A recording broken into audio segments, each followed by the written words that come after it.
Hoş geldiniz. Aslında yeterince açıklama yapıldığı için ben çok uzatmadan genel bir giriş yapmak istiyorum. Bu bölümde daha çok aslında her şey 2002 yılında Budapeşte'de Açık Erişim İnisiyatifi'nin devreye girmesiyle başladı. Daha sonra bugünlere geldik. Bu da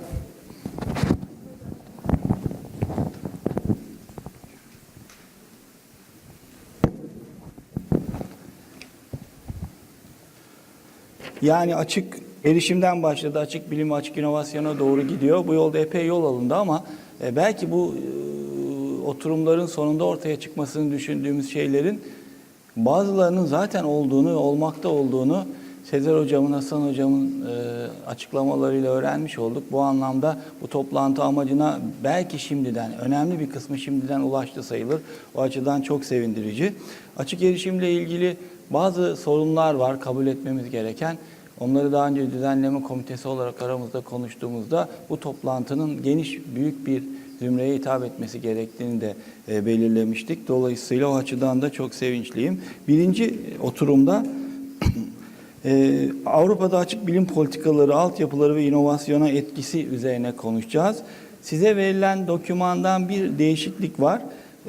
İlk olarak konuşmada Uygulamada Büyük Açık Bilim Tim Smith tarafından verilecek. Tim Smith Avrupa Parçacık Fiziği Laboratuvarı CERN'de İşbirliği, Cihazlar ve Uygulamalar Grubu Başkanı. Smith, CERN'deki önemli girişimlerde ve daha geniş bilim topluluğunda açık bilim savunuculuğu yapmakta. CERN'ün açık veri portalının lansmanını, LHC büyük verilerini ve Higgs bozonunun canlı olarak keşfini gösteren internet yayınını dünya ile paylaşmak için kullandı. Ayrıca Avrupa Komisyonu'nun Open Air projesi kapsamında dünya çapında bilim için bir açık veri hizmeti Zenodo'yu teşvik etmiş ve desteklemiştir. Now we are starting with you, Tim. Please.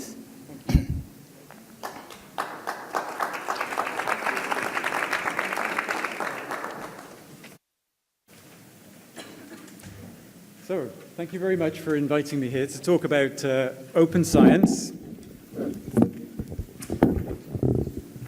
So, thank you very much for inviting me here to talk about open science in the big science domain. So, as way of introduction, I just want to go back to the basics and remind about the scientific method and what that can inform us about how to do open science. So, as children, we all naturally learn to explore and understand the world and to apply what we learn. And knowingly or unknowingly, we continually perform experiments. Experiments that teach us that things fall towards the ground, that not everything bounces, and that our parents are not always happy about our experiments. But this way we learn about the world. We learn here about gravity. And the elements of what we're doing here are the elements of the scientific method. The scientific method of exploring, understanding, and applying. It's an iterative, collective, and corrective process, which I'll illustrate a little more through actually the study of gravity through the years. So what I described as the child's experience is what Aristotle described and was prevalent for 1,000 years or more as our understanding of gravity, until scientists like Galileo did different experiments where they dropped different weight balls off high buildings and discovered that they landed at the same time. This was revolutionary. This wasn't expected, and to this day it seems counterintuitive. But nonetheless, it underpinned Newton's laws of universal gravitation. But because it was so unexpected, people repeat it again and again and again, right up till recently when Apollo 15, they dropped a feather and a hammer on the moon just to make sure that it really still does hit the ground at the same time. So with this basic understanding of gravity, with this mastery, we could already make timepieces that harnessed it, ballistics and statics and dynamics and things like that. But it wasn't the end of the story.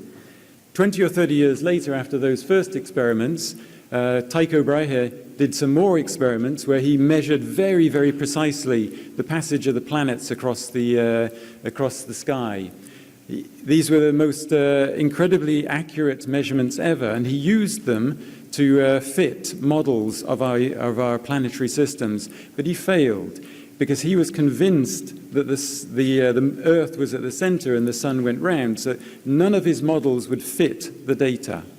And it wasn't until he died and Kepler studied the same data set and fit different models with the Sun at the center of ellipses that he actually understood and created Kepler's laws of planetary motion. So these have withstood the test of time, and now we use them to launch rockets, to put satellites up, which have transformed the way that we do communications in the world. So our deeper understanding advances our deeper applications. That perhaps was thought to be enough until Einstein realized that on the largest scales in the universe, it wasn't enough, and that the gravitational bodies themselves transformed and deformed the space-time fabric around them. This was, again, another incredible leap forwards and something that couldn't really be believed, because that meant that light was going to bend around these objects. And actually, if the object was big enough, it would never escape at all, and black holes would be created. But experimentation came to the savior, and then at the end, after 100 years, we've now actually managed to observe this in the LIGO experiment just 2 years ago, where we saw the ripples in the space-time fabric from the collision of two black holes. So confirmed 100 years later. Now, why does this matter? How could we possibly apply that? Well, in fact, to understand the precise timing of satellite systems in Earth's magnetic field at different heights, you have to understand general relativity. So we wouldn't have GPSs without this. So the application of the most obscure theories is necessary and unbelievably useful in our everyday life. Another underpinning of the great general theory of relativity and special relativity was the idea that light is the absolute speed limit. A couple of years ago, there was an experiment where we discovered that neutrinos could travel faster than the speed of light. This was incredible. People went wild, and they invented, they imagined the applications to time travel, warp drives, and everything.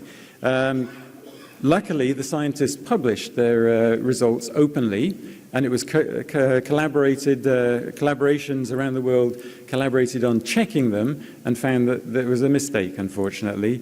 So the party was cancelled, and unfortunately, we don't have space-time travel yet. But this is correct science. You measure things, and you put out what you find. So the essence of science is indeed to measure things and to base your theories, base your understanding on what you measure, not what you expected to measure.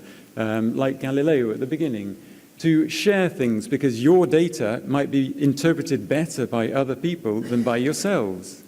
To validate it because not everything that's published is correct. To replicate it because some things just seem so wrong or can't possibly apply to other domains that you have to check it.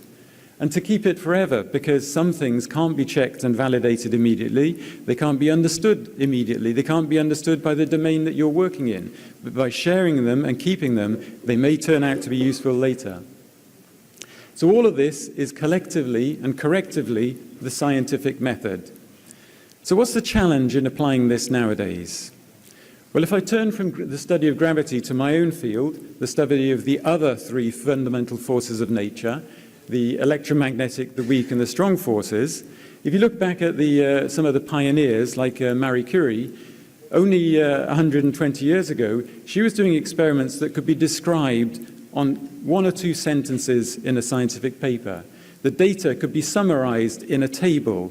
And although people didn't believe her about radioactivity, they could check it for themselves. They could understand what was done and check it immediately. Well, fast forward another 90 years, when I started this research on the electroweak force, it was slightly different. I was a member of a 200-strong scientific collaboration that built a 6,000-ton experiment full of 100,000 electronic readout channels. There's no way we could possibly describe what we did in a few sentences. And therein lies the trouble, therein lies the challenge.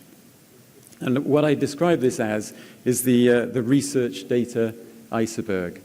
So what we can describe now is just the tip of the iceberg of the research that we do. It can't possibly encapsulate everything. To understand everything that's done in the research, you have to have the computational workflows that we used, the statistical modeling that was undertook, the comparisons between data and Monte Carlos that were done. And even that is not enough. You have to have access to the underlying data, the raw data, the calibrations, the processed data, and all of the code that actually transformed from the raw signals into the physics quantities that we do our physics on. And here you see the problem. As you go deeper and deeper into this iceberg, it's no longer a question of storing a few kilobytes of PDFs. It becomes storing gigabytes, terabytes, or in our case, petabytes of data, and then sharing that with the world. That's a huge challenge. So what's the answer? So the answer is obviously the web. The web is the answer to everything, in fact, in this modern world.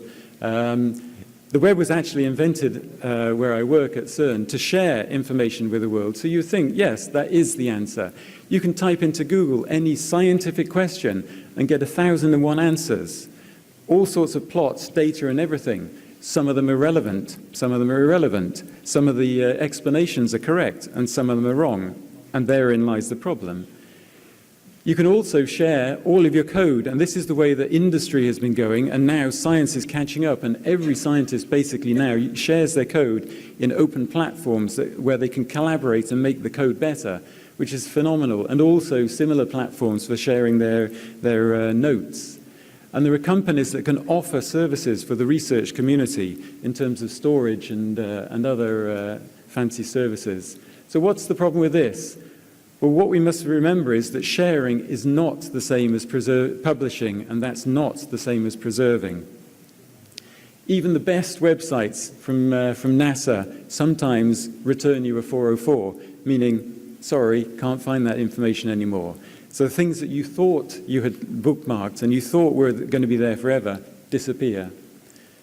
Even the best code-sharing platforms have a way with a single click that you can get rid of, hide, make private, transfer to someone else, or completely delete the software that you were actually relying on for your research. And even the biggest companies change their minds about what's interesting. Who remembers Google Books, which is a fantastic initiative? They don't do it anymore. Who remembers the biggest leading movie and music streaming sites that transformed the industry and then disappeared? So the web might be part of the answer, but it can't be relied on as the sole answer. Scientists and the infrastructures behind those scientists have to create the infrastructures themselves to know that they can publish and preserve forever.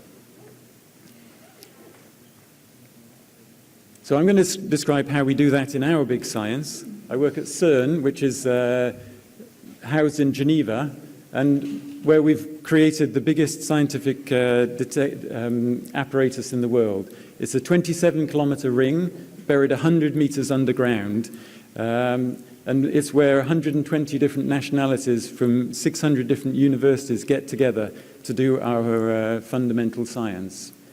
So there we've created monster experiments. You thought the one that I built was big. Well, these are 10 times as big. They take data at a phenomenal rate, so much so that we've now amassed 250 petabytes. That's 250 million gigabytes of data, which we'd like to share with the world, along with the 100 million lines of code we've written for you to analyze with it. So how on earth do you do that? So what we did was we created from all of our digital library knowledge and all of our data management knowledge, we merged it together to create a portal where the data could be accessed and all the software and all of the environments. But to do that, because we decided to do it after we'd finished all of our publication of a given year, it took us a whole year of working physicists with the computer scientists, with the librarians, to actually identify every single element that was used in an analysis, every program, to document it, to make it reusable by everyone else. So this was a whole year's work to be able to do this. Nonetheless, it was worthwhile. We shared it with the world, it hit the headlines, everyone said you could now analyze the mysteries of the universe from your sofa, which is a bit ambitious, you need a very powerful sofa, but nonetheless you could access it and you could do your own experiments. And the question is this useful? Apart from being the right thing for science, yes it was. Just last year, the very first paper in a peer-reviewed journal came out by some scientists who had never worked on our experiments, who'd never been to CERN, who simply downloaded our software and our data and got some new insights that we had not made.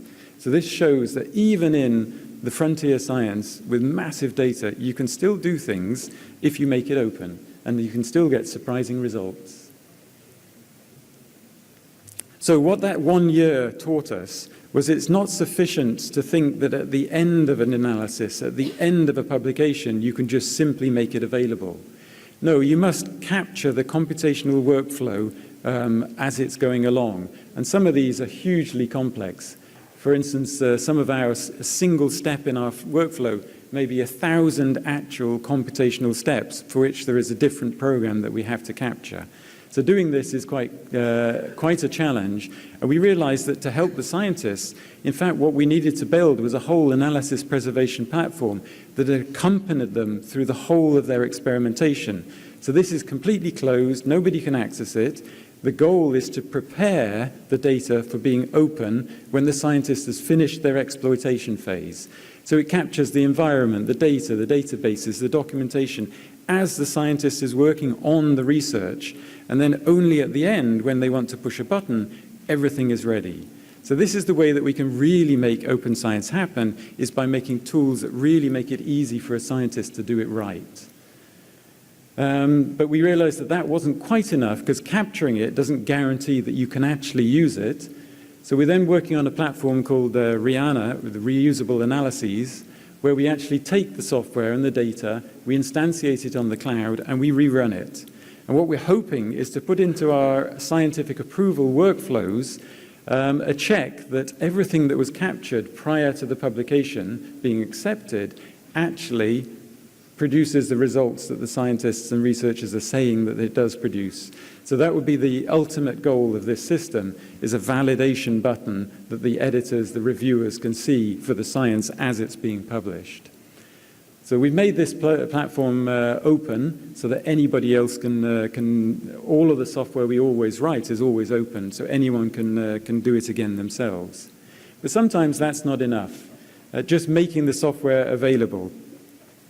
So in fact, when the European Commission decided that it wanted to make policies to encourage, to force the researchers across Europe to go to the more open scheme of things, we teamed up with partners across Europe in the Open Air project to provide services similar to what we'd done at CERN for scientists across Europe, to show them that it is possible, to show them how they could build their own, or to give them something that they could use if they couldn't build their own. So in this way, we built in the corner of the CERN data center, just one server out of our 100,000 cores, we built the Zenodo service for open science. This is actually an open research as a service platform where you can transform not just the publications which are already handled, but every other research object into a first-class object for citation by giving it a DOI, by making it accessible forever. And in this way, you can capture and you can use in other publications images, the software, the presentations, all sorts of different objects.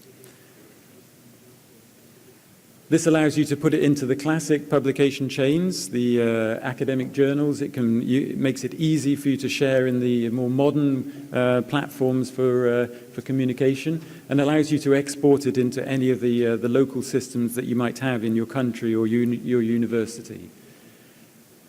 So just to illustrate how this helps this problem of sharing, not being publication or preservation, I'll take the example of GitHub, where everyone is sharing basically every scientist is now sharing their software. But It wasn't something that you could cite, it's just a URL. So we teamed up and we made our APIs join together such that with a single click of a button, when you tag a release in GitHub, you actually get a zip packet that gets saved on Zenodo. It issues a digital object identifier which goes back and you can use as a citation in your paper. So this means that suddenly the software that was used at that instant is preserved forever. And if you go back to the publication, you know for certain you can go and find exactly the software that was used to make those results. So this is a huge step forwards in opening science for everyone. So this has allowed Zenodo to be used behind the scenes in all sorts of new processes. New journals are popping up, that this journal of brief ideas that just allows people to throw ideas out more quickly, snippets, and accelerates the pace of scholarship. Peer reviews can now actually look at the data and the software prior to the peer review, to the peer reviewing of the publications themselves, because we can issue private links that the reviewers can access. And people at universities or any institutes around the world can create their own collections if they can't build their own. Or quite often it's temporarily while they're building their own. We give them a house where they can collect their information, their data, and then later ship it off to their institutes. So basically, what you'll hear in the rest of this set of presentations is that open science is motivated by lots of different reasons. Public funding is going into it, so it's a public good that everyone should have access to. It's more efficient for scientists to collaborate like this, to accelerate the pace of science. It's also more economic if you don't have to repeat something just because you can't understand the basics of it.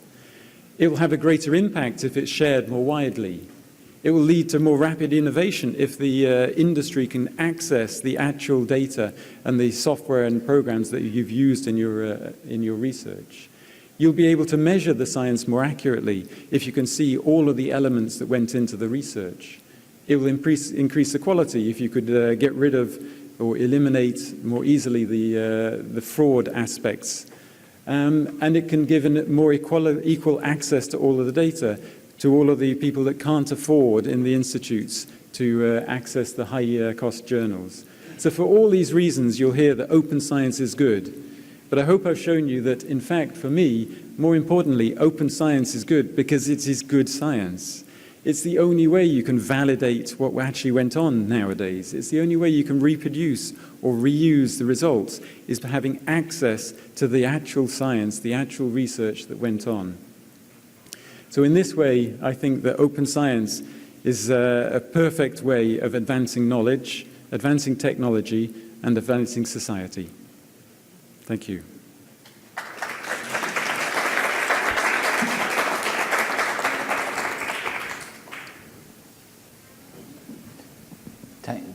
Just a second. Thank you, Tim.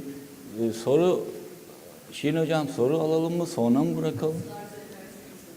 Biraz zamanımız var. Dolayısıyla Tim çok iyi. Thank you very much for using the time, right? Eğer sorunuz varsa bir iki soru alabiliriz. Sonra da alabiliriz. Panelin bitiminde de, oturum bitiminde de alabiliriz. Tamam, şimdi devam edelim. Okay, we are continuing with you.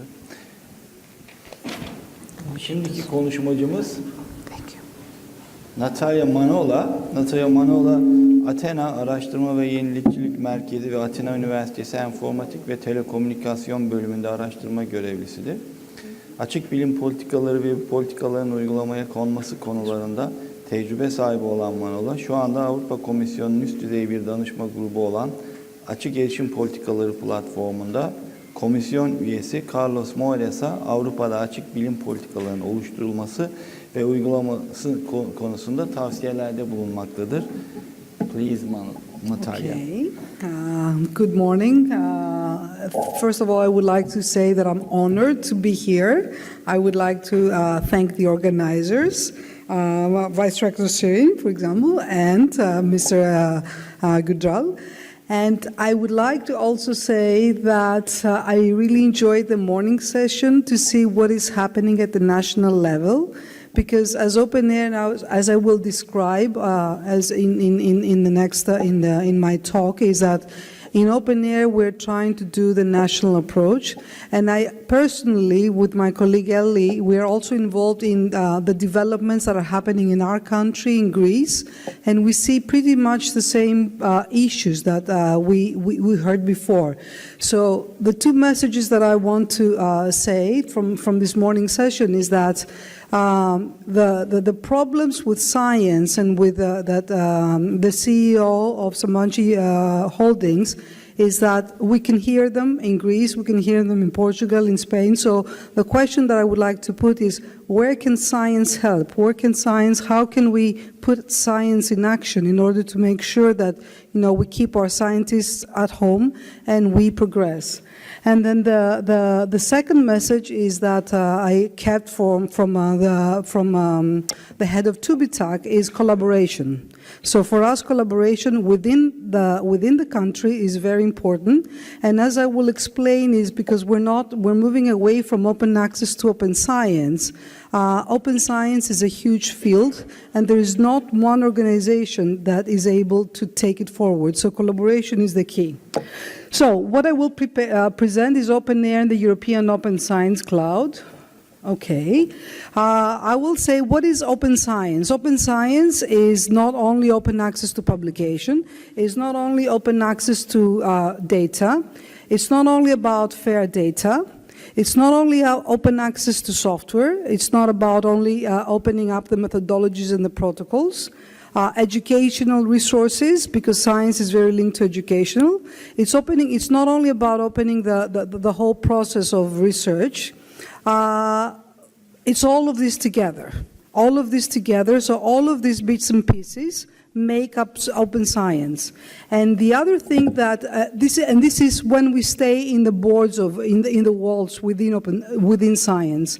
But then science is something that transpasses the walls of science and within the university. And as we heard today, it's about opening it up to the world, to the citizens, to the public, to the government, to anyone who should take advantage of other scientific results. Why does it matter? I will just reiterate probably what Tim said, a bit of what Tim said, is first of all, now we have been moving towards a data-driven and evidence-based science. So now the way we're doing science is different. So open science and open scholarship is the new way to do things. It's to do business, and we should all embrace it. We live in a connected world. Everything is connected. As I said before, science is not just behind closed walls. So we should think of openness as a behavior. And then it's about transparency, reproducibility, replicability, as Tim said, but it's mostly all this leads to trust. Trust of the science. We know about the fake news, we know about the fake science, we know about the real science, so this is about trust. So, a glimpse, so now I will start the open air talk. So a glimpse of open science and open access in the European Union. So we started in 2007 from FP7 pilot. There was only a pilot, 20% on open access to publication. Then we moved to Horizon 2020. There was an open access to all publications, scientific publications from Horizon 2020, and a pilot to data. Then 2 years after it started, all data became, there was a mandate for all data to be open. And then Horizon Europe, which is the FP9,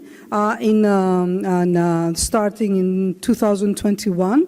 The open science is one of the three major pillars, and it will be the modus operandi of the European Commission. And the European Commission, as we all know, it's about 11, 12, 10% of the European funding. So it's not just it's not the bulk of it, but they are the leaders on how we are doing things. All other funders, as we saw from the Plan S and the Coalition and all the open data, they're following. So this is a good indication of what we should be doing. Where do I point to? Okay.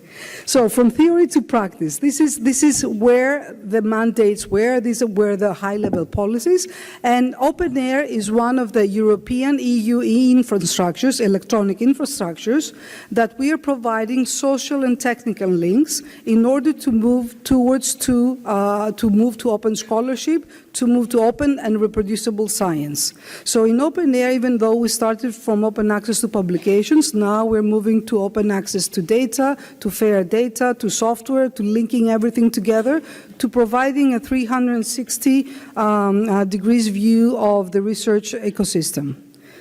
Who is open air? I will just go very briefly over this because I'm not going to go into the detail of the organizations, but when you're setting up national infrastructure, it's important to see that what you need to do is you need to have a small image of what we're doing in Europe and what we're doing in the world. So an infrastructure like of open air consists of people who are actually doing the work. So these are the national open access desks. Then you need to have a coordination body of how these people who are doing the training, the promotion, the awareness, the technical services, how they're coordinated. Then on the side, because we have policies and training, but they go hand in hand with technology. You need to have the technology people in order to help out, to be there, to see what can be done and what cannot be done, how efficiently, and complement the policies with the services. You need the legal experts, because a lot of legal things are related to fairness and openness. And you need the data communities. The data communities are the ones and the researchers that are driving this. So you need them there to drive the effort and to validate. And of course, because it's open science, you need links. I wouldn't say that those are the high priorities to citizen science, but you should make sure that you have your door open to citizen science and open innovation. Because we want openness to lead to innovation. So when you're building a national infrastructure, have these elements in mind. So what we do in open air? We do three things. Pillars, we have categorized, how can I go back, on three things. Is policies, training and services. We're not doing policies per se, but we are trying to align policies around Europe. We're not doing the training ourselves, but we're trying to empower the people who are doing the training. And we are providing services, not at the institutional level where we are waiting for institutions to take over, but we are connecting these services together to get a better perspective and to get a global picture. So on the policies is what we see, and I think one of the three doors means that these the semantics behind it is that they are the policy makers. They know they have to move to open science. There are many ways to do that, and each of us in each country is doing it differently. So how can we align? And this is where open air comes into play. And through our national open access desks, the NOADs, we have 34 nodes in Europe. The Technical University of Izmir is one of them, is one of the very active ones, I have to say, is that what we're trying to do through this is we know that there are different solutions in every country. We know that there are different behaviors from researchers, from policymakers, from the way we are building things in every country. And what we say is that we cannot have a top-down policy, but what we would like to do is to say we accept all this diversity. This is the European, we're talking about Europe or extended Europe, and this is, our strength. So how can we say that there's no solution fits all, not one solution fits all? So how can we align it? We're doing this with our desks, which are have an outreach to their national, to their local environments, to their local ecosystems. They have outreach to policy makers. They have outreach to national infrastructures. And they have outreach to researchers. So think about what are the organizations and what are the collaborations that you need to do in Turkey in doing things, in making an infrastructure that is sustainable and work, and how you connect to the outside world. And open air is the connection to the outside world. And through open air is... Am I pointing? Okay. Through open air and through through an organization called CORE, Coalition of Open Access Repositories, we're reaching out to the world, because what we're doing in Europe, we need to make sure that we align with other developments around the world, because at the end, the research is global. And we have to make sure that we have a global outreach. So what we say is, think of a hierarchical model, a coalition start from the bottom, national infrastructures, European, then global. So this is how we see things going ahead. On the training. Training is of key importance, and what we do, at least in open air, because we don't have the capacity to train all of Europe, but what we would like to do is to create the capacity for the trainers. And what we do is, I will just go very, very briefly, is we touch upon 4 areas. It's about open science policies. How can we train people to draft science policies and adapt them, or take them from somewhere from the network and adapt them?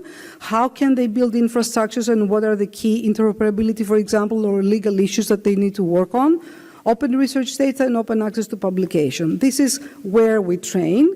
And how we do it, we are doing it through a train-the-trainers model. So we have open air, a core team, and then we're training the nodes. We hopefully, and through the exchange and knowledge of information, the nodes sometimes train us, and this is propagating, hopefully, down to the institutions and to the researchers. So this is of key importance, and what we have seen, and what I see also in Greece, is that you cannot have one organization taking over the training, because it's very, very time-consuming, and there are different aspects of training. So again, within the country, it's very, very important to have the collaboration also on the training, not just the infrastructure, the physical infrastructure, but also on the training.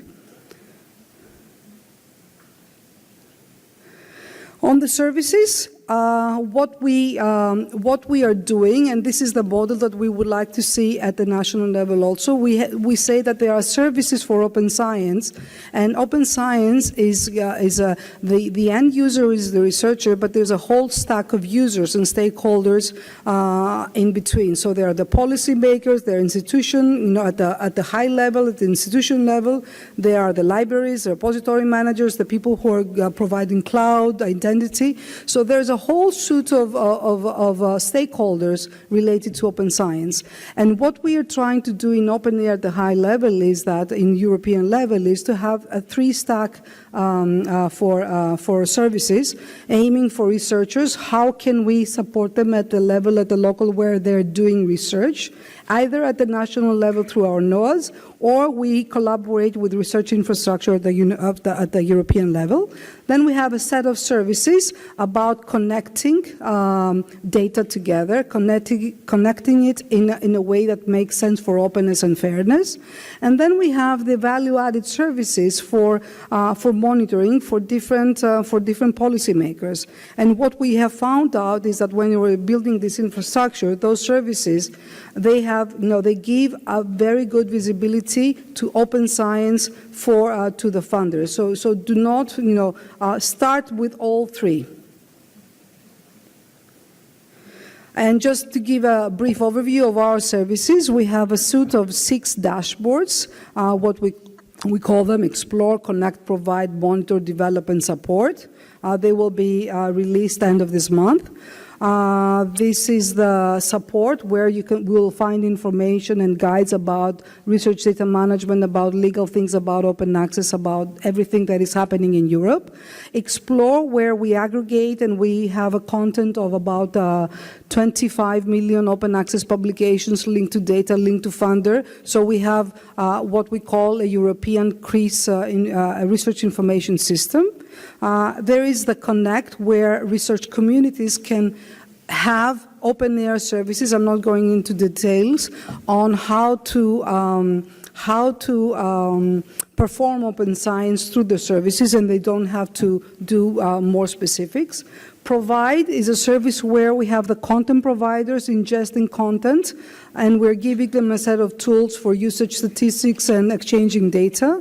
Monitor is the set of services for policymakers to monitor not only open science, but to monitor science. We have, of course, and develop the APIs to third party. We have Zenodo, we have Amnesia, an anonymization service, a DMP, and data and literature exchange services. So this is the suite of services in open air, again, in trying to support, connect, and produce value-added services. European Open Science Cloud, just 2 slides, is you may have heard of what is happening in Europe. Their preamble is that European Open Science Cloud is a virtual environment with free at the point of use. This is very important. Open and seamless services for storage, management, analysis, reuse of research data across borders and scientific disciplines. So this is a high-level policy at the very high levels of the European Union, and now they're rolling it out, the implementation.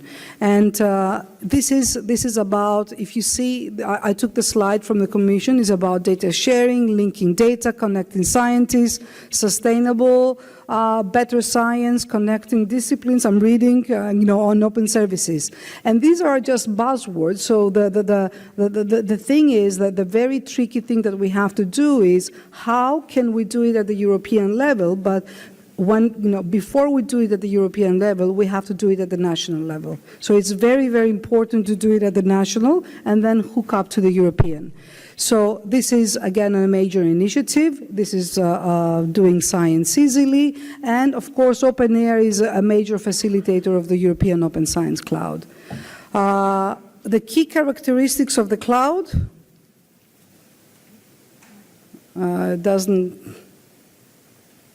I should point there. That's the trick. So I was pointing there. Okay. So this is building on existing infrastructure. So when we talk about European Open Science Cloud, Europe is going to give money, but probably most of the money will come from the member states or from associate member states. It's user-oriented, user-driven.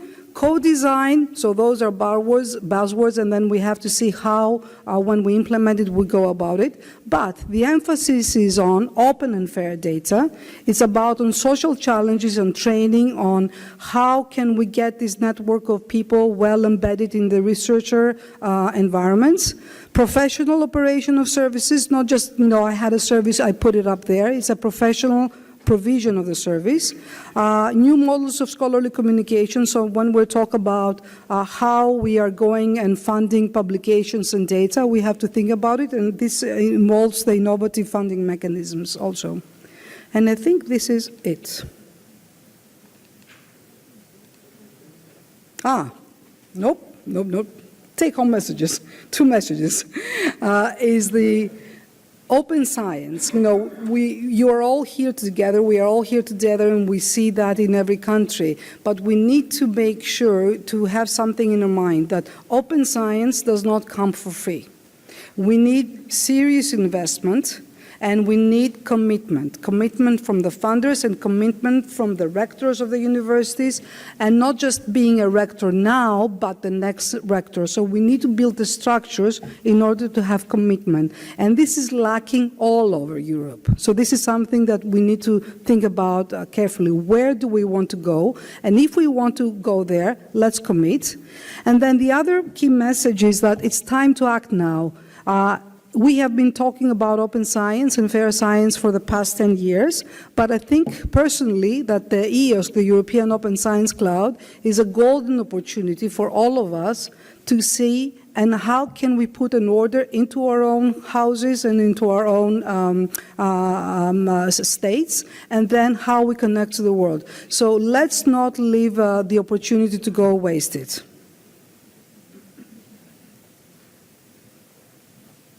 Should be the last one. Thank you.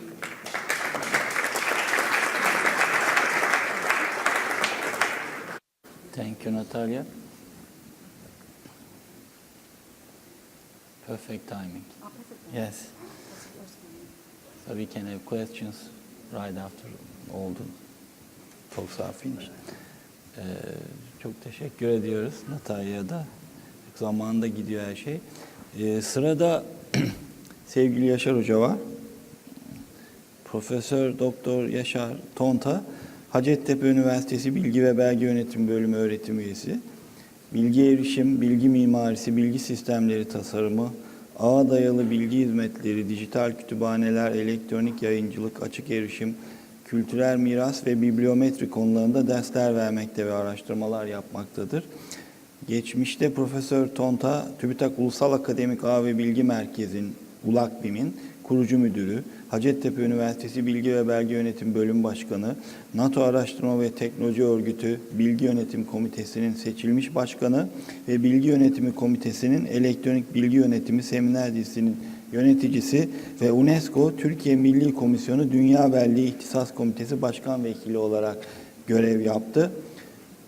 Sayın Hocam, buyurun, söz sizin. Teşekkür ederim Sayın Başkan. Sayın konuklar, gerek burada olanlar, gerekse bizi internetten izleyenler, çok teşekkürler katılımınız için. Ben size bugün bunu çalıştırmayı başarabilirsem, ortak kaynak olarak bilgiden ve bunun açık bilim çalışmalarındaki öneminden söz edeceğim. Ayrıca özellikle internet teknolojilerinin bu ortak kaynak olarak nitelendirilen kaynakların kullanımındaki mülkiyet haklarını nasıl değişikliğe uğrattığından bahsedeceğim. Ve açık bilim ekosisteminden ya da araştırma altyapılarından kısaca söz edeceğim. Şimdi önce ortak kaynak sözcüğünü açıklamakta belki yarar var. Çünkü gündelik yaşamda arkasında ne yattığını görmek pek kolay değil. İngilizce common sözcüğünden geliyor ama hem tekil hem de çoğul olarak da kullanılıyor. Common good dediğimiz zaman kamu yararı, öte yandan çoğul olduğu zaman kamu malı diyoruz. Genellikle de yaygın kullanım kamu malı biçiminde. Bu açıdan commons aynı zamanda ortak alan anlamına da geliyor. Mesela Amerika Birleşik Devletleri'ndeki bazı üniversitelerde Digital Commons diye alanlar var. Burada işte müzik kaydetmek istiyorsanız sessiz odalar var ya da 3 boyutlu yazıcılar var vesaire. Aynı şekilde Creative Commons dediğimizde de aslında yaratıcı ortak alandan, yaratıcı ortak kaynaklardan söz ediyoruz demektir. Ben bu konuşmada zaman zaman kamu malı da geçecek olsa da ortak kaynaklar tercihini yaptım. Umarım bu şekilde devam ederim. Şimdi kamu malı olarak bilindiği durumlarla ilgili örnekler geçmişte çok yaygın olarak tartışıldı. Ve baskın görüş, eğer bir şey kamu malıysa herkes bundan olabildiğince fazla yararlanacak ve bu kamu malı tükenecek. Nitekim ilk makalelerden biri Hardin tarafından The Tragedy of Commons diye adlandırılmıştır ve köyün merasına herkes daha fazla inek, hayvan otlatmak isteyeceği için buradan sonuçta kimseye yarar gelmeyecek.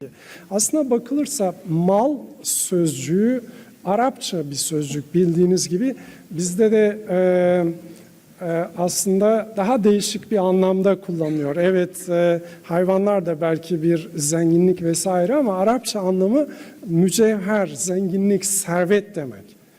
Onun için belki de hatta işte mal hatun diye adı olan padişah eşlerimiz var.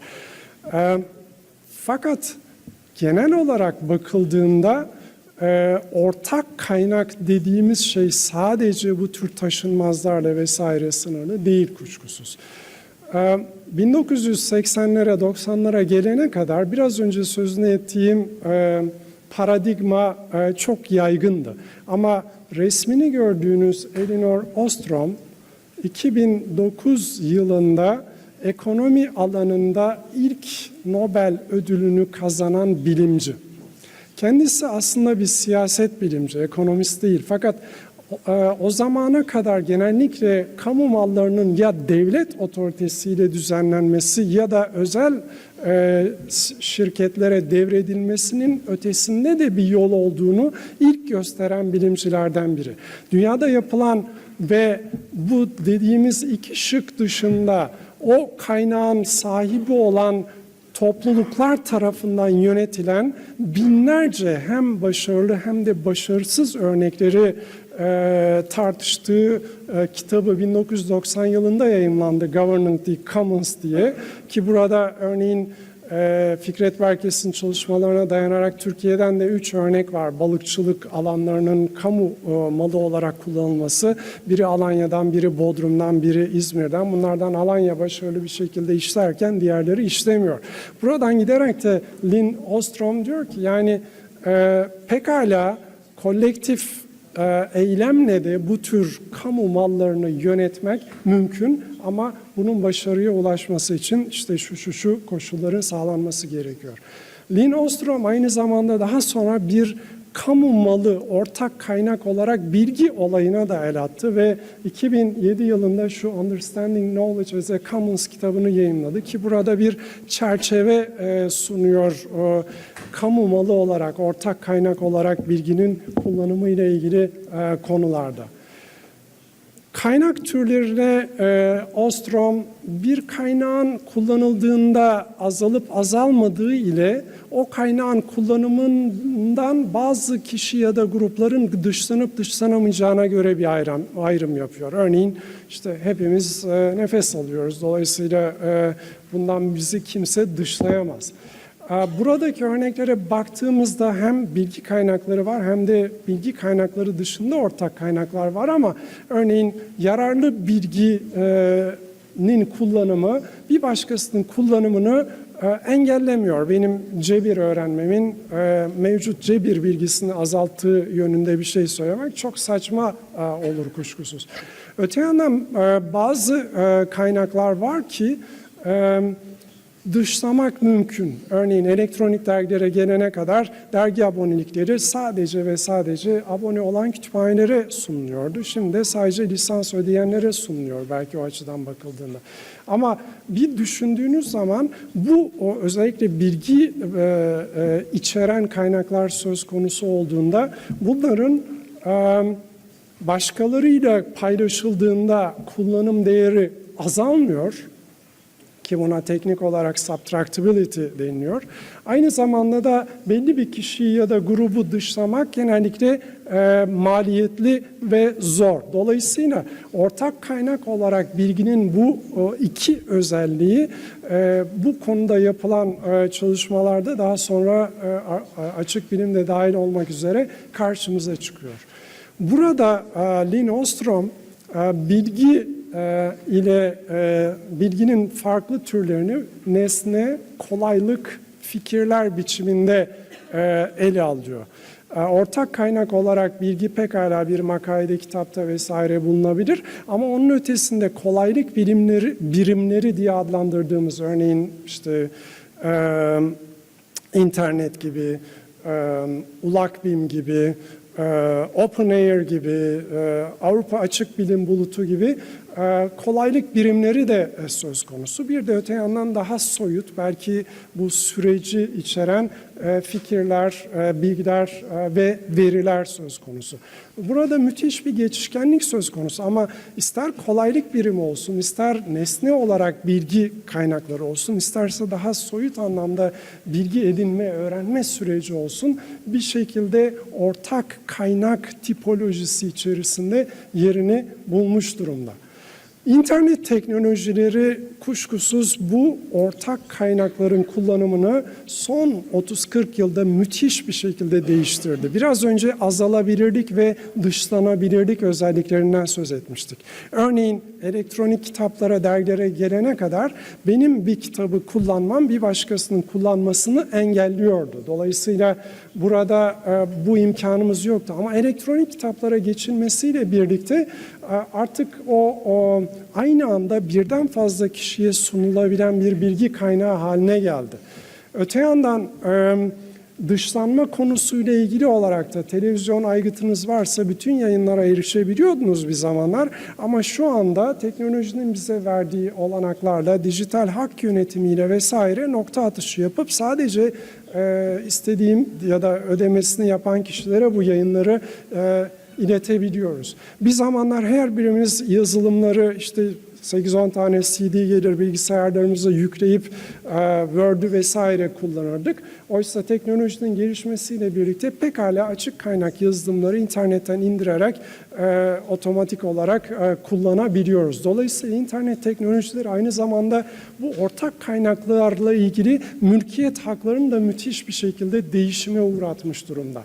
Eskiden bilgi ve onu muhafaza eden kap diyelim, yani eski deyişle zarf ile mazruf aynı ortamdaydı. Dolayısıyla bilgiden yararlanabilmek için o paketi almak zorundaydınız. İşte CD'yi alacaksınız ki içindeki bilgiyi şey yapabilirsiniz. Bu açıdan bakıldığında da bilgilerle ilgili haklar hep en sonda yer alan temlik devir fera, yani birine haklarını devretme ya da o haklara sahip olma ya da onlardan feragat etme biçiminde düzenleniyordu. Örneğin yayıncılara makalenizi kendi matbaanız olmadığı için yayınlamaları için verdiğinizde bundan sonra ortaya çıkabilecek bütün teknolojik ortamlarda dahi sizden haklarınızı devretmenizi istiyorlardı. Ve halen de bu bir dereceye kadar devam ediyor. Ama teknolojinin gelişmesiyle birlikte gördüğünüz gibi burada çok daha ayrılabilir haklar ortaya çıktı. Wikipedia'yı düşünün örneğin. Gerçi ülkemizde, neyse girmeyeyim o konuya. Örneğin Wikipedia makalelere erişebiliyorsunuz. Katkıda bulunabiliyorsunuz. Silebiliyorsunuz, düzeltebiliyorsunuz. Editör olarak rol alıp yönetiminde yer alabiliyorsunuz. Bazı kullanıcıları tek ayak üzerinde durdurabiliyorsunuz. Yazarlar işte ne bileyim bir madde üzerinde çok fazla değişiklik yaptılarsa biraz sen dinlen diyebiliyoruz vesaire. Kuşkusuz son hak gene elektronik bilgiler için de söz konusu, dağıtık bilgiler için de söz konusu. Ama çoğu zaman ilk 6 maddedeki hakları biz bu paketin içerisine elektronik dağıtık bilgiler içinde gömmüş oluyoruz ve bu açık bilim açısından da müthiş sıkıntılı bir durum yaratıyor. Çünkü Jeremy Rifkin benim yıllardır izlediğim bir yazardır. İlk kitabı yaklaşık 20 sene önce çıkmıştı, Erişim Çağı diye. Burada örneğin insanların artık sahip olmak yerine, diyelim ki bir yazlığa sahip olmak vesaire, değişik ülkeleri gezip deneyim sahibi olmayı tercih etmeye başladığını söylüyordu. Ve ilk defa orada, o zamanlar elektronik dergiler de yeni çıkıyor. Bundan sonra sahip olmak, yani dergilere abone olarak kendi kütüphanenizde bulundurmak yerine erişimin öne çıkacağını vesaire söylüyordu. En son yayımladığı kitabında da Zero Cost Marginal Society, ama Türkçe'ye bu adla çevrilmiş, şu çok önemli soruyu soruyor. Yani diyor ki patent ve telif hakları, biraz önce sözünü ettiğimiz mülkiyet hakları aslında kıtlık ekonomisinin sonuçları. Oysa biz bolluk ekonomisinde bulunuyoruz ve özellikle de bu ekonomide bilgi ve bundan türetilen yayınlara, örneğin açık kaynak yazılımlara vesaire neredeyse sıfır maliyetle erişimli söz konusu. Dolayısıyla bu tür hizmetlerin sayısı gün be gün artarken fikri mülkiyet haklarını korumanın ne yararı olabilir ki diyor. Ki Jeremy Rifkin'i doğrulayan bir sürü araştırma var literatürde. Örneğin bugün hayatımızı değiştiren birçok buluş, İnsan Genomu Projesi, bilgisayar, World Wide Web, bunlar hep aslında açık bilim, yani patentlenmemiş şeylerden kaynaklanıyor. Nitekim yapılan araştırmalarda telif haklarının bilimsel araştırma ve ürün geliştirmeyi 1/3 oranında azalttığı, yenilik oluşturma, yaratma sürecini kısıtladığı söyleniyor. Örneğin nanoteknoloji örneği verilmiş. Yüzlerce, bu konuda araştırma yapabilmek için yüzlerce hak sahibinden hakları temizleyeceksiniz ki bu konuda yeni araştırmalar yapabilirsiniz. Bu da emek ve para demek kuşkusuz. Bir diğer önemli nokta, elektronik, dijital ortamda geleneksel mülkiyet haklarını kullanma söz konusu olduğunda şöyle bir çatışma söz konusu. Demin dedim ya, zarfla mazruf hikayesi.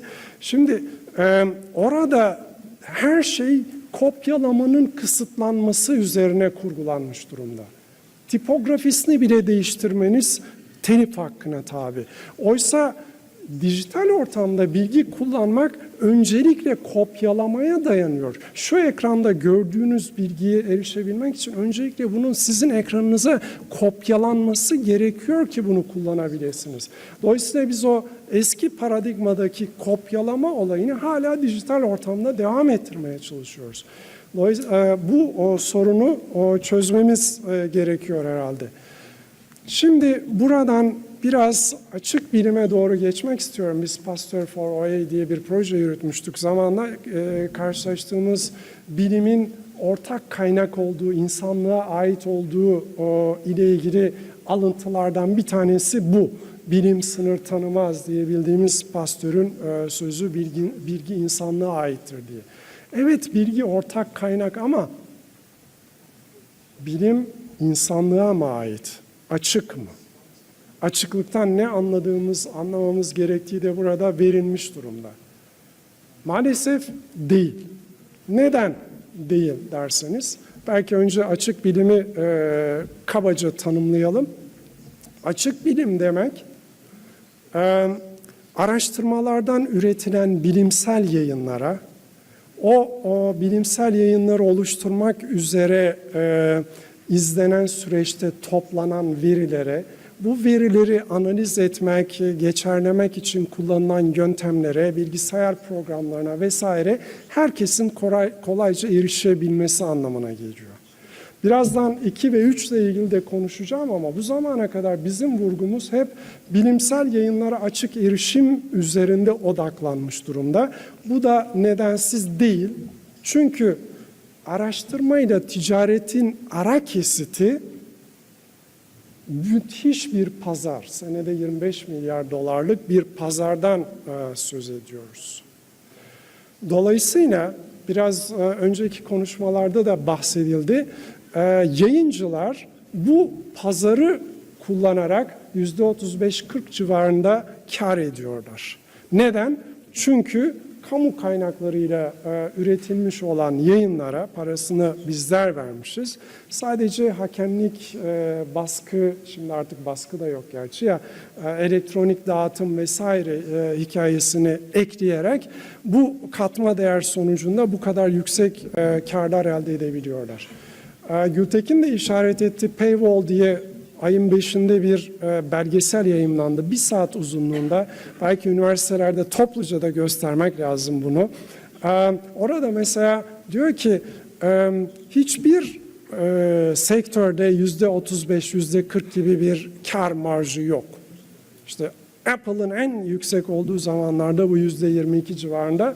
Walmart, Amerika Birleşik Devletleri'nde sadece %3 kar marjıyla çalışıyor. Oysa bizim vergilerimizle yapılan araştırmaların ürünlerine kattıkları değerle bu tür firmalar %35, %40'lar alabiliyorlar. Şimdi bu araştırma iş akışına baktığımızda işte bir kıvılcımın tetiklenmesinden tutun da onun yayın haline gelmesi, verilerin toplanması, analiz edilmesi ve değerlendirilmesine kadar uzun bir süreç var. Yayıncılar burada sadece şu kısımda yer alıyor deyip belki gönlünüzü ferah tutmak isteyebilirsiniz. Ama acele etmeyin derim ben size. Çünkü son yıllarda bu yayıncılar aynı zamanda araştırma sürecindeki ve araştırma sonrasındaki araştırma değerlendirme kısımları ile ilgili çalışmalar yapan bir sürü küçük şirketi de yutmaya başladılar. İşte bunun örnekleri var. Ne bileyim Figshare gibi, Mendeley gibi, SSRN gibi, Bepres gibi, yani saymakla bitmez. Dolayısıyla görünen o ki yayıncılar sadece geleneksel hakemlik süreci, yayın ve dağıtım işleriyle kısıtlı kalmayacaklar. Bunun yanı sıra veri toplama, bu verileri düzenleme, aynı zamanda sizin araştırmacılarınızı, araştırma birimlerinizi değerlendirmede de rol alıyor. Nitekim günümüzde de bu şekilde devam etmiyor mu? Yani kütüphane müdürüne geliyor, lisansları tartışıyor ama rektörünüze gidiyor, adını vermeyeyim şimdi, işte araştırma değerlendirme ile ilgili ürününü doğrudan kütüphanenin haberi olmadan rektöre satmaya, pazarlamaya çalışıyor. Dolayısıyla onun için diyorum kalbinizi birazcık belki de ferah tutmakta acele etmeyin diye. Mesela Google harmanlayarak açık verileri pekala birkaç gün önce aramaya imkan veren, veri kümelerini aramaya imkan veren bir hizmet başlattı. Burada işte Türk makamları ile ilgili bir açık veri. Diyebilirsiniz ki nereden bu veriyi bulmuş vesaire. Tabii ki yayıncılar sadece artık bastıkları makalelerdeki verimlerle kısıtlı kalmayıp bunları aynı zamanda yazarlardan da istemeye başladılar. İşte PLOS ONE gibi vesaire. Buradan kaynaklanıyor bir bakıma. Ben şimdi bu çok karmaşık gibi gözükebilir ama özet bir şekilde size açık erişim ekosisteminden söz etmek istiyorum. Açık erişim ekosistemi demek aslında bakılırsa kabaca araştırma altyapıları demek. Bu belki biraz Türkiye merkezli bir şekil olmuş olabilir ama bakacak olursanız üst tarafta işte örgütsel, örneğin bir üniversitede bulunabilecek birimler var. İşte bilimsel araştırma projeleri, kütüphane, bilişim sistemleri, akademik değerlendirme sistemi, akademik envanter sistemi vesaire gibi. Bir tarafta altyapı var ki altyapıyı burada çok genel hatlarıyla şöyle tanımlamak gerekli ki öyle tanımlanıyor. Kolaylık birimleri, kaynaklar ve hizmetlerden oluşan bir yapı, altyapı. Biraz önce söz etmiştik. Bir gözlem evi bir kolaylık birimidir. ULAKBİM bir kolaylık birimidir diye. Ama aynı zamanda kaynaklar da söz konusu. İşte ne bileyim equal kaynakları olsun, başka kaynaklar olsun. Ve bunlar üzerinden verilen hizmetler. Şimdi böyle baktığımız zaman araştırma altyapısının aslında hem mikro hem de makro düzeyde çalışması gerekir. Altyapılar için söylenen bir şey vardır. Eğer başarılı bir altyapınız varsa o altyapı görünmez. Ne zaman ki başarısızlığa uğrar o zaman farkında olursunuz. İşte internet kesildiği zaman farkında olursunuz mesela. Şimdi bizde de zaman zaman altyapıların görünmez olduğunu görüyoruz ama başka nedenlerle. Çoğu zaman olmadığı için. Şöyle bir kendinize sorun. Diyelim ki bir üniversitede doktora tezi yaptınız. Tezinizi teslim ediyorsunuz ve aradığınız enstitüyü, ya ben bununla ilgili bir sürü veri de topladım. Bunları nereye göndereyim? Nasıl bir karşılık bulabilirsiniz bilmiyorum. Ya da hadi bunu araştırmacı seviyesine çıkaralım. Diyelim ki TÜBİTAK projesi yürüttünüz, projeniz bitti ve projeyle birlikte dediniz ki ya ben veri topladım, bunları ne yapacağım? Birkaç yıl önce bir konuşmada YÖK'ün veri politikası olup olmadığına, TÜBİTAK'ın olup olmadığına bakmıştım. Kendi üniversitemde dahil ama pek bir şey yoktu. Umarım o zamandan bu yana gelişme olmuştur. Demin sözünü ettiğim öğrenci diyelim ki kendi enstitüsünden bir geri bildirim alamadı, YÖK'e dedi. Ya ben bu verileri size göndersem ne yaparsınız? Dolayısıyla burada altyapının pürüzsüz işleyip işlemediğini görmek için bu sorularla muhatap olduğunuzda neredesiniz ona bakmak lazım. Lütfen yanlış anlaşılmasın. Her ülkede bu altyapının parçaları bir şekilde var. Ama bir şeyin açık bilim altyapısı olarak nitelendirilebilmesi için çok mondan biraz önceki sorularımın karşılığının da olması lazım. Böyle bir yapı olması lazım ki ancak o zaman görünmez bir bilim altyapısından söz edebilelim. Son gelişmelerden de biraz bahsederek toparlamak istiyorum. Amerikan bilim, mühendislik ve tıp akademileri ortak bir konsensus raporu yayımladılar. Ve bu raporun adı Open Science by Design. Buna ne demek lazım bilmiyorum. Bilerek, kasten açık bilim. Kastettikleri de şu. Bir araştırmayla ilgili kıvılcımın yanmasından tutun, onun kavramsallaştırılmasına, o konuda bilgi yaratılmasına, bu bilginin dağıtımına ve değerlendirmesine kadar bütün süreçlerin bu kasten bilerek bilim yapma paradigması çerçevesinde yapılmasını öneriyor Amerikan bilim akademileri. Nitekim geçen hafta daha önce de söz edildi, 11 ülkenin fon sağlayıcıları bir araya gelerek bundan sonra artık kamu kaynaklarıyla yaratılan bilginin biraz önce sözünü ettiğimiz mülkiyet hakları, kısıtlayıcı mülkiyet hakları çerçevesinde yayıncılara verilmesine hayır dediler. Bazıları bunun çok gecikmiş, 12 yıl gecikmiş bir hareket olduğunu söylüyor. 10 maddelik bir plan S var. Buradaki S, science, speed vesaire demek deniliyor ama bunlardan birkaçını burada görüyorsunuz. Hepsi üzerinde zamanım olmadığı için duramayacağım maalesef. Şimdi açık bilim ve fırsatlarla ilgili birkaç şey de söyleyip kapatmak istiyorum. Benden önceki konuşmacılar da daha güvenilir, doğrulanabilir, yeniden kullanılabilir kaynaklara atıf yaptılar. Daha hızlı, yaratıcı bilgi üretme, daha çok kişinin araştırmaya erişmesi, vatandaş bilimi diye bizim jargonumuza henüz girmemiş olan bir takım şeyler var. Ama bunun yanında özellikle araştırma altyapıları ile ilgili de bir takım ekonomik sorunlarımız var kuşkusuz. Paylaşmaya dayanan bir kültürümüz henüz yeşermedi üniversitelerde. Teşvik ve ödül söz konusu olduğunda açık bilim icra eden bilimcileri ödüllendirmek yerine başka göstergelere bakmayı tercih ediyoruz. Dolayısıyla önümüzde fırsatlar olduğu gibi bazı engeller de var ama bu sadece bizim ülkemize ya da bizim üniversitemize ait değil. Peki ne yapmalı? Her şeyden önce bu farkındalığın artırılması gerekiyor kuşkusuz.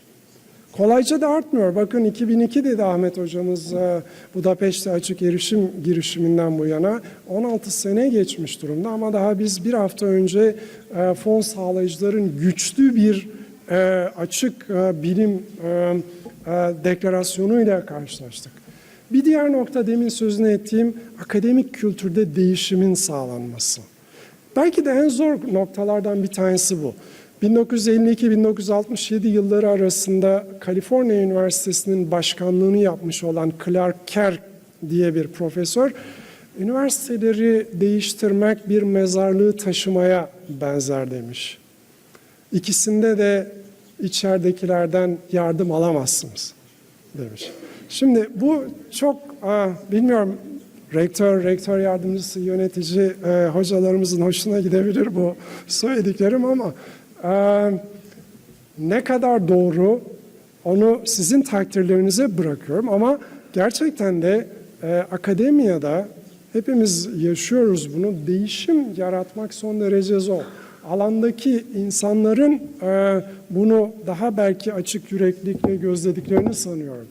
Açık lisanslar, örneğin Creative Commons ya da benim yaratıcı ortak kaynaklar demek istediğim 10 seneden beri gündemde. Ben hatırlıyorum İzlanda'da bir şey patladığında Şirin Hoca'nın önderliğinde bir toplantı yapmıştık. Epeyce zaman geçmiş durumda ama ortak kaynaklarla ilgili, yaratıcı ortak kaynaklarla ilgili hala yapılacak çok iş olduğunu düşünüyorum. Tabii ki bunun da ötesinde bir şemsiye açık bilim politikası. Demin Amerikan akademilerinin dediği gibi kasten bilerek açık bilim politikasını içeren, bunun bütün aşamalarını içeren bir politikaya ihtiyaç var. Altyapıdan zaten bahsetmiştik biraz önce. Bu altyapılara ihtiyaç var. Bu açıdan bakıldığında da yapacak iş çok. Ben sabrınız için çok teşekkür ediyorum. Sağ olun.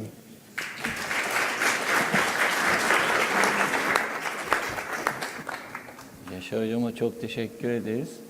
Çok sağ olun hocam. Tam zamanında buyurun lütfen. Çok ilginç. Sonuçta sormayı düşündüğüm bütün soruları cevapladı. Sırada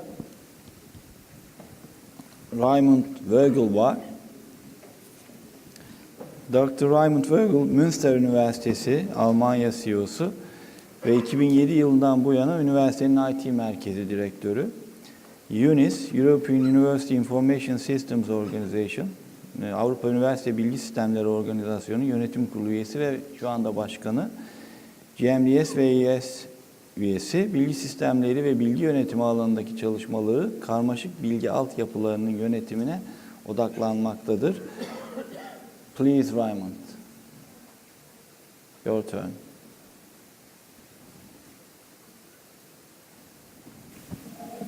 So, good morning, ladies and gentlemen. It is my great pleasure to be here at this event in this magnificent setting and in this magnificent city. Thank you for the organizers to have me here. It was for the first time that we discussed this conference when our colleagues from Izmir visited the UNIS conference in Porto, the Rektors conference, where we were discussing information systems affairs for universities, common courses across Europe, especially in the age of digitalization. And actually, I was asked as the president of UNIS to speak here, but when I learned that this was an open air related conference, I told my friends from Izmir that actually I had also a story to tell in this thing. It is actually top of my agenda as a CIO for Münster University currently to get our technology foundation for research data management on the way, and building on the previous excellent presentations on strategies and the value and importance of open access and open science, I might now give you a glimpse on how at the German university we're trying to make this thing actually happen for the future, and do that in a context of multiple universities. From the presentation from CERN, from Tim, we saw how a really big player in science, some institution that is really doing big science, is handling research data on a very large scale. Universities, of course, are smaller, but nevertheless, in Germany, we take pride as universities of being in the core of research in our country, and thus we also see that we should be playing a part in research data management, research data infrastructures, and not only be using infrastructure that is provided by some big science centers that are, of course, now also involved in the EOSC project. Is that? Yeah. So digitalization has led to a deluge of digital data in science, and we're still trying to find ways to cope with that. Primary data is now digital, no longer analog data. The rate of growth of data is not really exponential, I think, but it gives us the feeling that we are facing an exponential increase of data, and this is, of course, very much straining our IT infrastructures.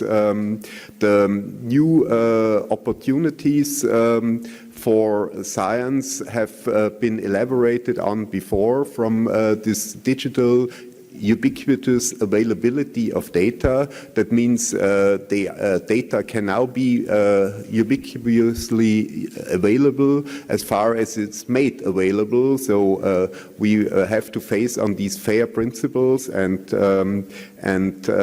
make researchers also think about making their data available to their colleagues. I have to shift this way so I can better read my slides. In what we learned from research, kind of social science research surveys amongst our researchers at our university, we see that they feel a little bit overwhelmed by this digitalization. They are subject to new regulations by funding agencies that require them to adopt certain standards of data stewardship and for digital data, and they are insecure if they can comply with this. With these standards, they need counseling, they need support for that, and of course they also need the technical infrastructure to do that.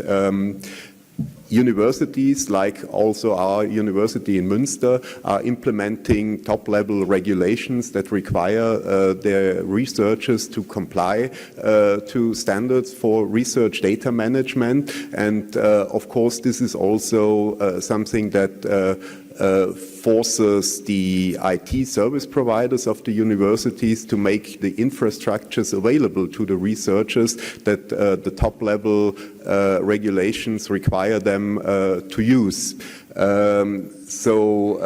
We as IT service providers especially have to see how we can come up with the infrastructures even at a very large scope, and so there is a lot of scientists, especially from the life sciences, that knock on my door and that they say that we have new machinery like next generation sequencing equipment, and this is going to produce hundreds of terabytes of data per year, and so this is not easy to handle. So when I look at the volume of storage space that we have at our university over the years, I see a turning point more or less in around the year 2010. Before that, we had some 150 terabyte of disk space that we made available to our users, and then came a jump that we came to a petabyte, and since that time it is almost exponentially increasing. We are now at around 9 petabytes of disk space that we make available to our researchers. That doesn't mean that this is all used, but according to the demands that we get, we buy new storage, and this is really very quickly expanding. And when we look at the storage volume in our tape archive for backup, we see that the researchers no longer are able to back up everything to our tape archive. They just keep it on the disk drives just because the time is not there to back up it. And when one of those storage systems actually fails, a restore from this tape backup is no option actually, because that would take weeks and months to retrieve it again from such a tape archive. So we have to find ways to keep data online on these storage media and on these disk drives, and also do it in a way that it's safe and no backup and restore is actually needed.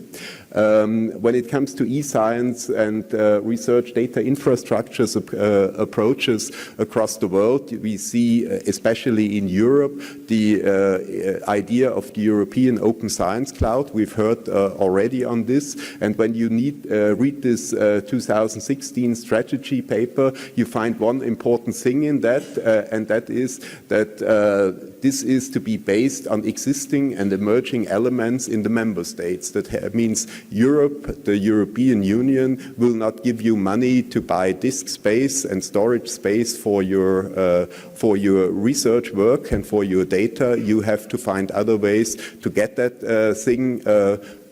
EOSC is more or less a paradigm of the EU in thinking about research data infrastructures and exchange life cycles of data. It's not about investing into infrastructure. You have to do that differently on a national level.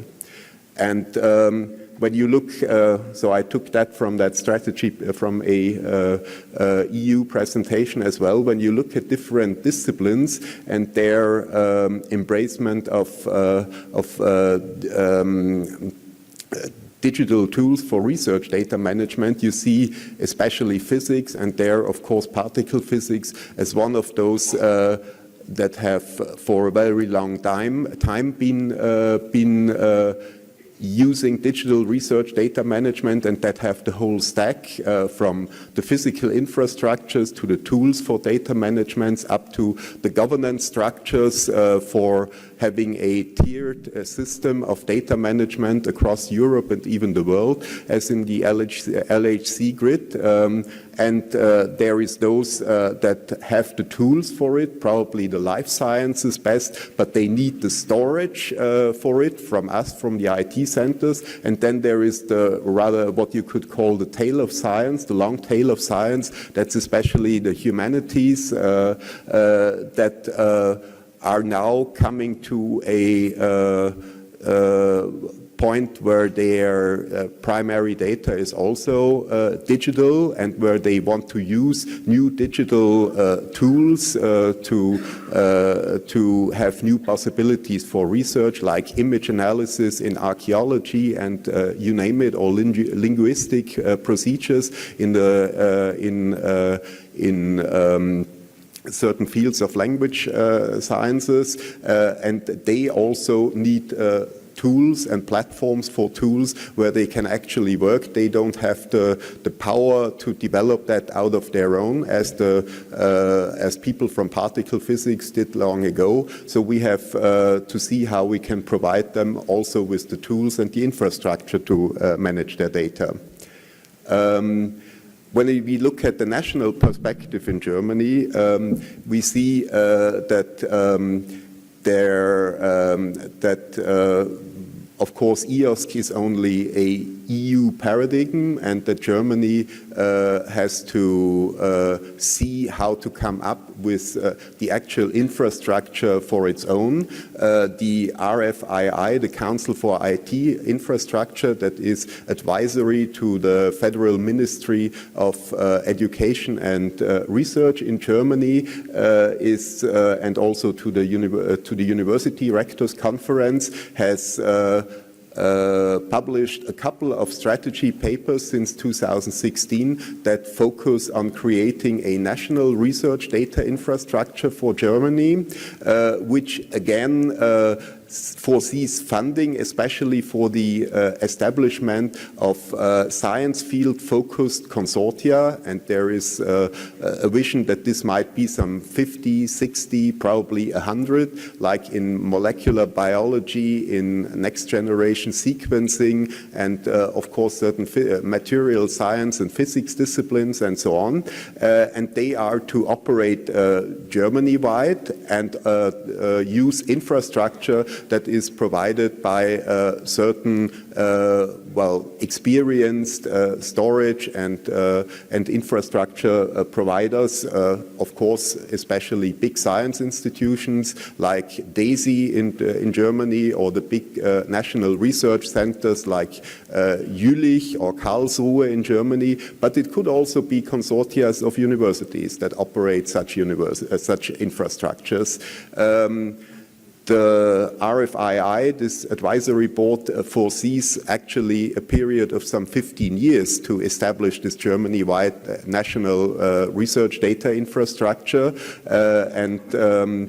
So this is not a quick thing, like one round of funding and 2 or 3 years later we have that, but this is an iterative process to establish this infrastructure over a substantially long period of time. The first calls for such consortia to form is expected for later this year, and we are, of course, currently in the process of positioning us to join in to such calls, and of course from our side as university IT service providers, as infrastructure parts in these consortia. Up to my knowledge, it's unique worldwide that on a national scale you have a coordinated strategy to establish such a national research data infrastructure. You have to understand that in Germany, universities are a state affair. It's not a federal affair, but is financed by the 15 federal states in Germany. So for our federal state of North Rhine-Westphalia, we have set up a strategy for contributing our part to this national research data infrastructure. We have actually formed 3 consortia of universities that have put forward funding proposals for storage and also cloud infrastructure to be the infrastructure basis of our research data infrastructure. And one of these consortia of 5 universities, Bonn, Bielefeld, Paderborn, Siegen, and Münster, is headed by my university. Our focus is on an open source focused infrastructure. To jointly operate this by university IT staff from all 5 consortium universities, and to do that without expensive external service contracts, but all do it by ourselves. And the funding proposal for this is currently in peer review with the DFG, with the German Science Foundation. The main objectives of this is to have a scalable infrastructure, something that we can easily scale by a factor of 10 to accommodate for growth in data volume. It should be affordable as well in capital expenditure, so that each of the universities can have some 10 petabytes of storage space there. And of course, and that's the most important thing, it should be affordable in operations expenditures. So we have to see that we have to keep that alive for 20 years and more when we really want to have a sustainable home for research data. And so we cannot go for a system where we have to do more or less a forklift upgrade every 5 or 6 years and bring in another 5 million of equipment. That just won't work. We have to have something that we can that we can continuously scale up when we need more storage space, and that is low in maintenance cost. And this is for us especially something that we can do with open source software. And it should be especially future-proof in the sense that it should be immune to obsolescence. When you go for commercial storage and server products, you are all too often faced with the situation that a company goes out of service, out of business, that products go out of service, and then you have to see how you migrate to new products, and this is always very painful and actually from own experience also lossy. It doesn't mean that you are able to copy over all the data you have stored. You just learn that there is also a residue, always a residue of things that are not so easy or impossible to migrate. And so we were looking for a by design approach with an object-based storage platform, an open source object-based storage platform with Ceph that has more or less a built-in capability for migrating to new generations of hardware. So these are the main objectives that we have in our plan. So we are focusing on the infrastructure, and we see that e-science and the actual research data management will happen in this common ground for all our researchers. They can use the storage space, they can use virtual machines within this environment, and there perform their actual research work. So I've detailed a few more of the arguments that we had why we want to use Ceph as a storage platform and OpenStack as a on-premise private cloud stack for administrating this. I don't want to go into all the details on that. Also, I don't want to detail on why we want to go for a hyper-converged approach for our hardware that gives us better scalability and so on. But this is a rather technical fact. But what is interesting is that we want to connect with the researchers for using this infrastructure, especially through a cloud-based storage service, sync and share storage service that we've already established in 2015. We have established this on a statewide scale. So it's also a project we started from Münster University that we do for a consortium of now 30 public universities and research institutions. We have 100,000 users there and a 5 petabyte storage platform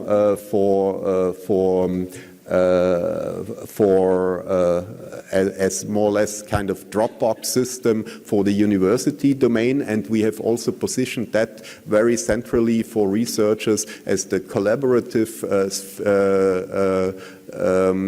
platform where they can collect and share their research data, and thus we want to add services to easily do data stewardship and curation operations to this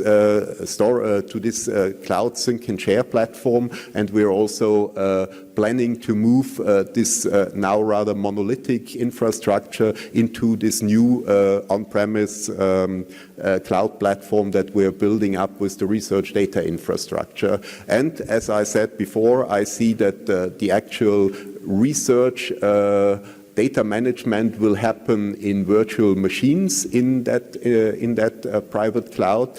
I also see the repositories like probably Invenio or other repositories live in virtual machines in this cloud. I see private GitLab instances for software projects that will also live there, digital humanity desktops, and also a project that we are doing from our university, open reproducible research. That means virtual machine or Docker containers that contain complete research results, data sets, and analysis for the public to online access and thus be able to reproduce research results that were published in publications. And this is also this cloud platform is also meant to be an infrastructure for that.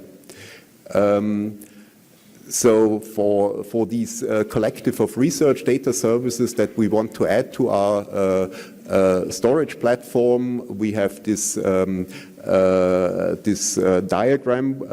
We want to make tools available to automatically cross-reference data sets to our CRIS system, to our current research information system. We want to also have workflows to publish data, to community repositories like Zenodo, of course, but also to a statewide system based on Ex Libris Rosetta that our ministry is building up, but also to other research data repositories at the universities. So this is the kind of work plan that we have set up for this project that we are currently getting underway now. This is for 3 years planned. And when it comes to our hyperconverged infrastructure, this is the main scheme of this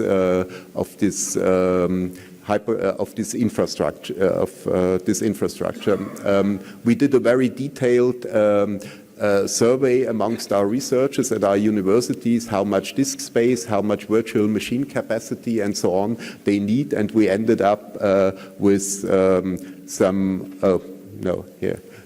some 8 petabyte net disk space that we need for our university when we are looking for the next 5 years. And this is exactly the thing that we have written into our funding proposal. And altogether, what we are now asking the ministry to fund, and we have a basic agreement from the ministry that they have the finances for that and they are willing to fund it. As I said, now we are currently in peer review with our technical proposal, and if we have an okay by our peer reviewers, we hopefully will get the funding next year. And we are talking for this 5 university infrastructure, we're talking some 4.6 million euros, including VAT.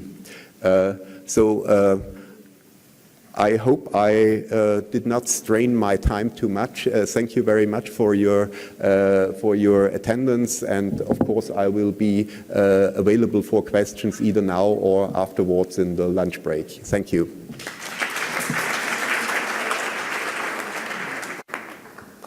Sanırım birkaç dakikamız var yemekten önce. Eğer sorularınız var ise çok mutlaka sormalıyım dediğiniz 1 ya da 2 soru alabiliriz.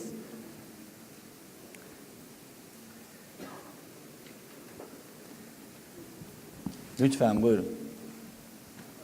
Levent Parnas, ben TED Üniversitesi'nden Rektör Yardımcısıyım. Sormak istediğim konu benim çalışma konumla da ilgili aslında. Açık bilimin çalışma konum benim defense industry konularıyla ilgili. Açık bilim ve defense, bu ulusal güvenlik işte konularının gündeme geldiği ortamlarda nasıl bağdaştırıyorsunuz? Ben orada bir tehlike görüyorum, yani orada bir... Onları yayınlamayacaksınız. Yayınlamayacaksınız, kapalı kalacak filan. Bir ikinci sorum da bu gelişmekte olan dünyadaki işte daha önce de gündeme gelen popülizm, duvarların ve sınırların tekrar gündeme gelmesi. Örneğin İngiltere'nin Galileo projesinden dışlanması ve bu aslında belki iceberg'in ucu gibi görünüyor. Buradaki gelişmeleri nasıl görüyorsunuz? Bu open science'a nasıl bir impact oluşturacak?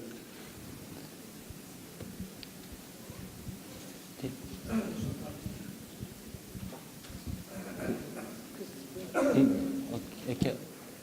Anybody would like to answer? Did you get the question? Okay. I got the question, but I'm not sure if I'm the right person to answer the open science specific thing. Okay. So you want to answer or not? Okay. Yeah, sure. So I can give one quick answer. Okay. So when it comes to sensitive data, we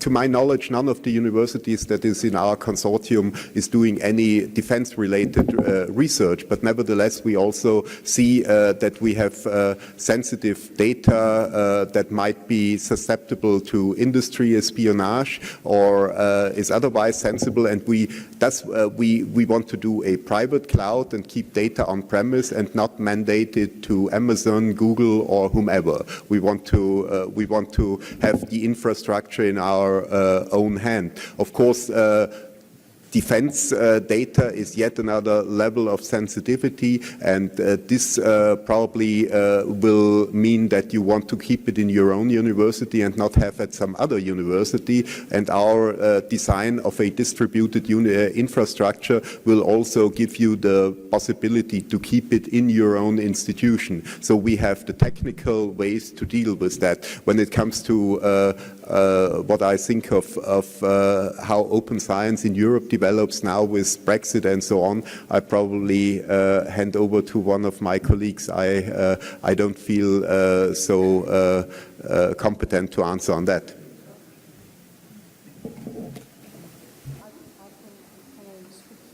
Yeah. So I can answer on the first one. Is about open science. Is not, no, part of open science is fair science. So even for defense or other sensitive data, the key thing what we're asking you to do here is to make sure that you keep the data in a format that it can be reused even for the future, even by your peers or even within your ministries. So it doesn't have to be all of it open, and that's why the European Commission says as open as possible, as close as necessary, because this is the thing. But have in mind the fair data, because this data can be reused. And when somebody knocks on your door and you're able to say, yes, I can share the data with you only, then you need to make sure that the data is very well curated, it can be reproduced, it can be all of that. And this is part of the defense, I think, in the future. I'm not sure about the second question because it was breaking, the translation was breaking down. I don't know the second question. What was it? It was about open science and growing populist governments around the world. How would be affected? How does open science concept be affected by such? I can answer. This is a philosophical question, I think, is that we don't know yet. But it's a matter of what kind of societies we want. Do we want the societies with walls around us, or do we want societies around the world with openness? And I think, and this is a personal answer, is that technology may have gone beyond us, because all this globalization is due to technology, and there are some things that you cannot not do. Çok teşekkür ederiz katıldığınız için sizlere, bütün konuşmacılarımıza, aynı zamanda organizasyon komitesine yeniden teşekkür ederek sizi öğle yemeği için aşağıya da yukarı bekliyoruz.